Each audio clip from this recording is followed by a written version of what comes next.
नमस्कार दोस्तों, स्वागत है आपका हमारे चैनल पर। आज हम बात करने वाले हैं बिहार की राजनीति के उस काले अध्याय की जो सालों से दबा हुआ था, लेकिन अब जातीय जनगणना के आंकड़ों और चुनावी सूचियों के बाद सामने खुलकर आ गया है। कल्पना कीजिए कि एक ऐसा गठबंधन जो खुद को सबका साथ सबका विकास वाला गठबंधन कहता है, लेकिन जब टिकट बांटने की बारी आती है तो ऊपरी जातियों को 48% से ज्यादा सीटें थमा देता है।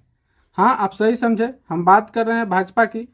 बिहार विधानसभा चुनाव 2025 के लिए भाजपा ने अपने 101 प्रत्याशियों की लिस्ट जारी कर दी है, और अगर हम इनका जातिगत विश्लेषण करें तो साफ दिखता है कि यह पार्टी ऊपरी जातियों की चैंपियन है, न कि उन पिछड़ों, दलितों और अति पिछड़ों की जो बिहार की 85% आबादी बनाते हैं। क्या भाजपा वाकई सामाजिक न्याय की बात करती है या यह सिर्फ सवर्णों का हथियार है? यह चुनाव सिर्फ वोटों का खेल नहीं है, बल्कि बिहार की 63% पिछड़ी, अत्यंत पिछड़ी, दलित और आदिवासी आबादी के सम्मान और हक की लड़ाई है। भाजपा की सूची में ऊपरी जातियों को मिली हिस्सेदारी देकर सवाल उठना लाजमी है कि यह भाजपा वाकई सभी का प्रतिनिधित्व करना चाहती है या सिर्फ अपने कोर वोट बैंक को मजबूत करना चाहती है। आज हम इसी दोहरे चरित्र को उजागर करेंगे। तो अगर आप भी नहीं चाहते हैं कि कोई आपसे पैर धुलवाकर वही गंदा पानी आपको पिलाए या आपके शरीर पर कोई पेशाब न करे, तो यह वीडियो पूरा देखिएगा। और अगर वीडियो पसंद आएगा तो वीडियो को लाइक और शेयर कर दीजिएगा, चैनल को सब्सक्राइब कर लीजिएगा। इस विषय पर आपका क्या राय है, हमें कमेंट बॉक्स में जरूर बताइएगा। बिहार की कुल जनसंख्या 13 करोड़ 7 लाख है, जिसमें जातीय जनगणना 2023 के मुताबिक ऊपरी जातियां मतलब ब्राह्मण, राजपूत, भूमिहार, कायस्थ और बनिया कुल मिलाकर सिर्फ 15.52% है। जी हाँ, सिर्फ 15% से थोड़ा ज्यादा। लेकिन भाजपा ने अपने 101 टिकटों में से 49 यानी कि 48.51% ऊपरी जातियों को ही दे दिए हैं, जनसंख्या से 3 गुना ज्यादा। राजपूतों को देखिए, उनकी जनसंख्या मात्र 3.45% है, लेकिन भाजपा ने 21 टिकट थमाए, यानी लगभग 21%। भूमिहारों को लगभग 3% जनसंख्या होने पर 16 टिकट मिले। ब्राह्मणों को 3.66% पर 7 टिकट। अब सोचिए, अगर भाजपा पिछड़ों की पार्टी होती तो ओबीसी और ईबीसी जो 63% आबादी है उनको तो कम से कम 60 से 65% टिकट मिलते, लेकिन नहीं, ओबीसी को कुल 25 ही टिकट मिले, यानी 24.75%, जबकि उनकी जनसंख्या 27.13% है। यादवों को तो महज 4 टिकट, जबकि वे 14.27% है। कुशवाहा को 5, कुर्मी को 3। ईबीसी जो 36.01% है, उन्हें सिर्फ 15 टिकट, 14.85%। एससी की 19.65% जनसंख्या पर 10 टिकट मिले हैं। एसटी की 1.68 पर 1। मुस्लिम शून्य है, 0। यह कैसा न्याय है दोस्तों, यह कोई नई बात नहीं है। भाजपा की विचारधारा शुरू से ही ब्राह्मणवादी है, जो मनु स्मृति पर आधारित है। भाजपा की जड़ें आरएसएस में है, जो शुरू से ही स्वर्ण केंद्रित संगठन रहा है। 1980 के दशक में जब मंडल कमीशन आया तो भाजपा ने ऊपरी जातियों के हितों की रक्षा की। बीपीसी की सरकार गिराने में उनकी भूमिका कौन भूल सकता है। बिहार में भाजपा का गढ़ कहाँ है? गया, भागलपुर, मुजफ्फरपुर, ये स्वर्ण बहुल इलाके हैं। नीतीश कुमार के साथ गठबंधन में भी भाजपा ने हमेशा स्वर्ण कार्ड खेला। 2015 में जब महागठबंधन आया तो भाजपा ने स्वर्णों को एकजुट किया, और अब 2025 में जातीय जनगणना के बाद भी वही पुरानी चाल। भाजपा और जदयू को मिले कुल 202 सीटों में स्वर्णों को 100 से ज्यादा सीटें मिली हैं।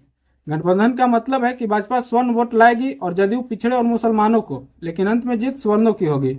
दोस्तों, यह धोखा है। नीतीश जी को भी सावधान रहना चाहिए। सड़कों पर उतरिए तो सच्चाई पता चलती है। निचली जातियों के लोग कहते हैं कि हमारी संख्या के आधार पर हमें भाजपा में प्रतिनिधित्व नहीं मिलता है, भाजपा हमें भूल गई है। लालू जी ने तो जादुओं को ताकत दी, लेकिन मोदी जी सिर्फ राम मंदिर करते रहे। एक दलित महिला कहती है कि हमारे बच्चे पढ़ते हैं लेकिन नौकरी नहीं मिलती, आरक्षण कटेगा तो क्या होगा। ये आवाजें दबाई जा रही है। भाजपा की रैलियों में स्वर्ण जयकारे लगते हैं, लेकिन पिछड़ों की चीखें अनसुनी की जाती है। यह सच्चाई सिर्फ आंकड़ों पर नहीं बल्कि नैतिकता पर भी है। भाजपा कहती है नारी शक्ति, लेकिन उनके 101 नामों में महिलाएं सिर्फ 10 हैं, और वे भी ज्यादातर स्वर्ण जाति। पिछड़ी महिलाओं के नाम गिनिए: देवंती यादव, रमा निषाद, बस। क्या यह समावेशी है? नहीं, यह सवर्ण पुरुष प्रधान पार्टी है। अब बात करते हैं उस चेहरा का जो भाजपा के दोहरे चरित्र का जीता जागता प्रमाण है। पहला चेहरा अनंत सिंह, जो भूमिहार जाति से आते हैं।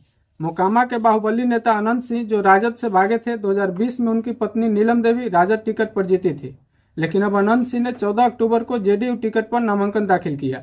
भाजपा ने सीधे टिकट नहीं दिया, जो सवाल उठाता है कि क्या वे ऐसे विवादास्पद चेहरे को अपनाने से हिचकिचा रही है। अनंत सिंह ने कहा कि इस बार 1 लाख वोटों से जीतेंगे, जो एनडीए का सामूहिक चेहरा है, जहां भाजपा भागीदार है। दूसरा चेहरा है चेतन आनंद का, राजपूत जाति से आते हैं। वे 2020 में राजद से अमरपुर कैमूर जिला से जीते थे। उनके पिता आनंद मोहन पूर्व सांसद थे। 13 अक्टूबर को चेतन ने राजद से इस्तीफा देकर भाजपा ज्वाइन किया और अब नबीनगर से भाजपा के प्रत्याशी हैं। तीसरा चेहरा संगीता कुमारी है, जो चमार जाति से है। मोहनिया से 2020 में राजद टिकट पर जीती थी। 10 अक्टूबर को उन्होंने विधानसभा से इस्तीफा दिया और भाजपा ज्वाइन की। पटना प्रेस की रिपोर्ट कहती है कि संगीता और भारत बिंद जैसे पूर्व राजद एमएलए ने इस्तीफा संभावित भाजपा से टिकट के लिए दिया, लेकिन उनको टिकट नहीं मिला। यह दलित महिला के साथ भेदभाव का स्पष्ट उदाहरण है। भागने पर भी टिकट न मिलना यह साबित करता है कि भाजपा पिछड़ों को इस्तेमाल करती है लेकिन सम्मान नहीं देती। चौथा चेहरा प्रहलाद यादव का है। यादव जाति से आते हैं। फुलपरास से 2020 में राजद से जीते थे। 2022 में उन्होंने भाजपा ज्वाइन की और नीतीश सरकार को गिरने से बचाया, फिर भी उनका टिकट कट गया। 2020 में उन्होंने 62,306 वोटों से जीत हासिल की, लेकिन भाजपा ने उन्हें फेंक दिया।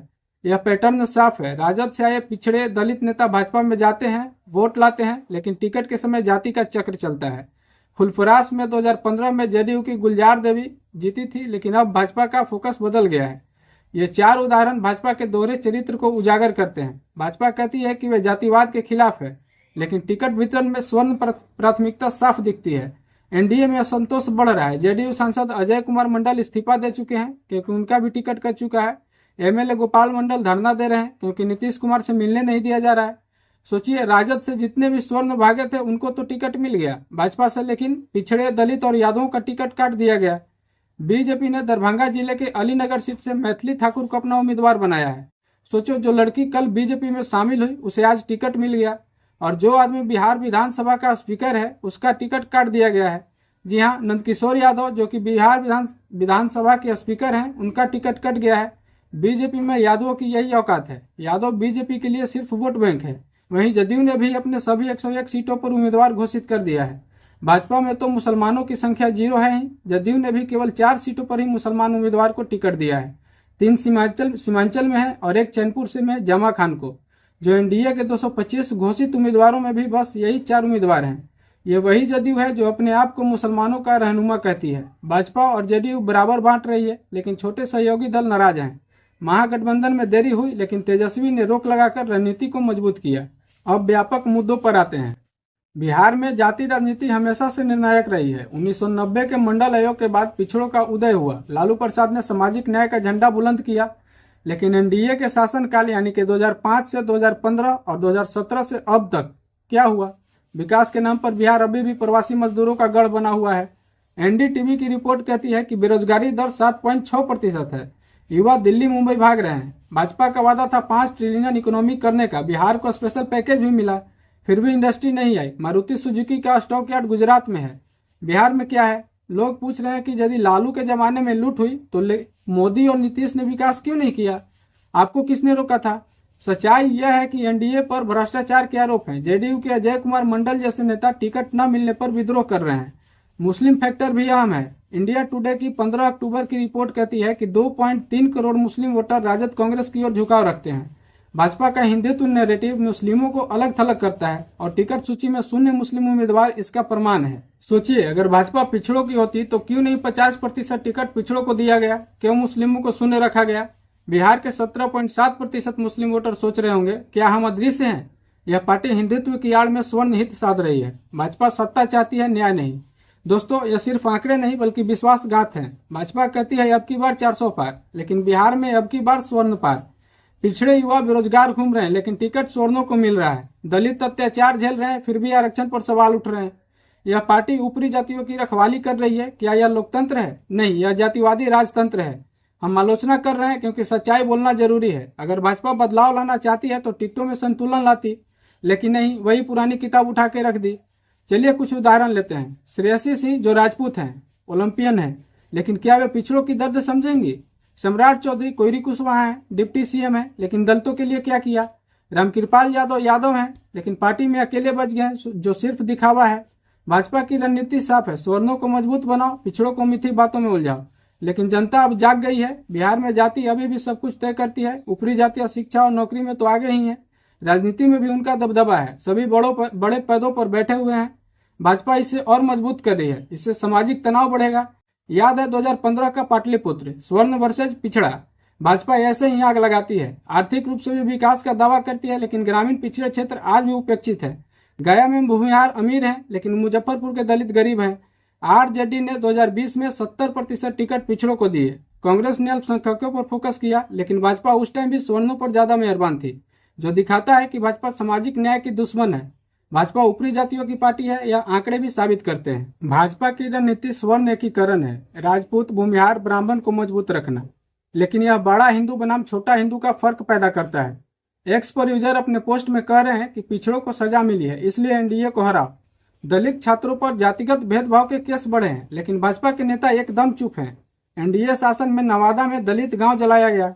भाजपा ने 70,000 करोड़ फ्री बीज पर उड़ाए, जिसका उपयोग करके समावेशी विकास किया जा सकता था। लेकिन सच्चाई यह है कि एनडीए का फोकस चुनावी लाभ पर है, न कि समावेशी विकास पर। दोस्तों, बिहार के बहुजन, अब समय है जागने का। भाजपा का दोगलापन देखा, टिकटों में स्वर्ण प्राथमिकता, पिछड़ों को फेंकना। अनंत सिंह जैसे एनडीए में समा जाते हैं, लेकिन संगीता कुमारी, प्रहलाद यादव जैसे दलित पिछड़े बाहर कर दिए जाते हैं। यह हकमारी बर्दाश्त के लायक नहीं है। वोट हमारा है तो राज भी हमारा ही होगा। एनडीए को भारी बहुमत से हराओ ताकि उसे गलती का एहसास हो। तेजस्वी यादव की अपील युवाओं को जोड़ रही है। महागठबंधन सामाजिक न्याय का वाहक बनेगा। सच्चाई यही है, बदलाव आपके हाथ में है। जय बिहार। अगर आपको यह वीडियो पसंद आया हो तो वीडियो को लाइक करके शेयर कर दीजिए और चैनल को सब्सक्राइब कर लीजिए। साथ ही इस मुद्दे पर आप अपना राय कमेंट बॉक्स में जरूर दीजिए, और अगर फेसबुक पर देख रहे हैं तो पेज को फॉलो जरूर कर लीजिएगा।